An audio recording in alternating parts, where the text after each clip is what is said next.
Assalamualaikum warahmatullahi wabarakatuh. Saya Safiari Saprianti dengan NIM 11036 dari Farmasi kelas B akan menjawab soal ujian akhir semester pada mata kuliah Kimia Farmasi Kualitatif pada soal nomor 4 bagian A dengan soal jelaskan kaidah-kaidah mendasar dalam monografi berbagai jenis sediaan dalam farmasi. Nah, untuk jawaban saya adalah monografi sendiri. Di dalam monografi sendiri harus memuat yang pertama adalah rumus molekul dari suatu obat, yang kedua adalah bahan tambahan yang digunakan dalam membuat obat. Bahan tambahan ini terbagi menjadi dua. Yang pertama adalah bahan tambahan dan eksipien dalam bahan resmi, dan yang kedua adalah bahan tambahan dan eksipien dalam sediaan resmi. Yang ketiga adalah dalam monografi harus memuat pemerian dan kelarutan dari suatu senyawa bahan obat. Yang keempat adalah identifikasi. Yang kelima adalah penetapan kadar.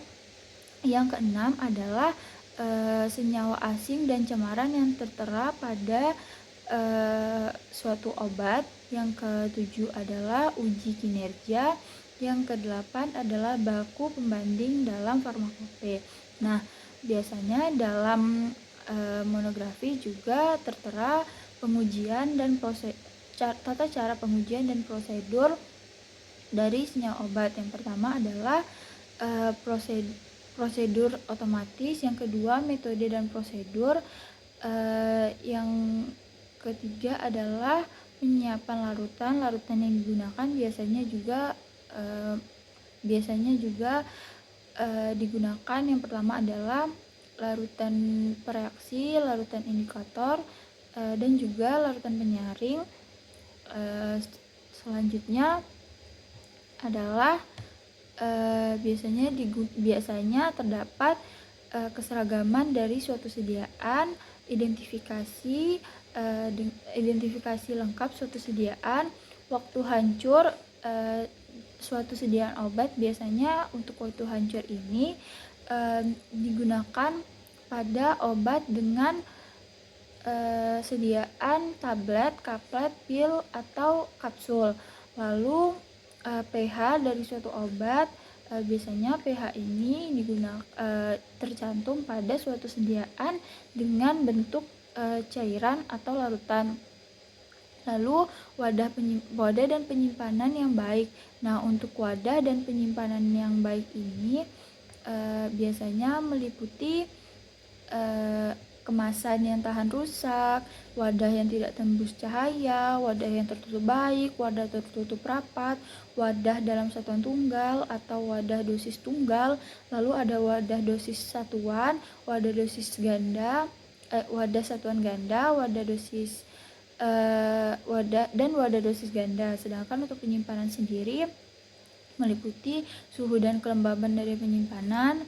Biasanya untuk tempatnya yaitu lemari pembeku, atau untuk suhunya apakah suatu suhu itu harus dingin, sejuk, suhu ruang dingin terkendali, suhu ruang, suhu hangat terkendali, atau hangat panas berlebih, atau suatu obat itu harus terlindung dari cahaya atau pembekuan.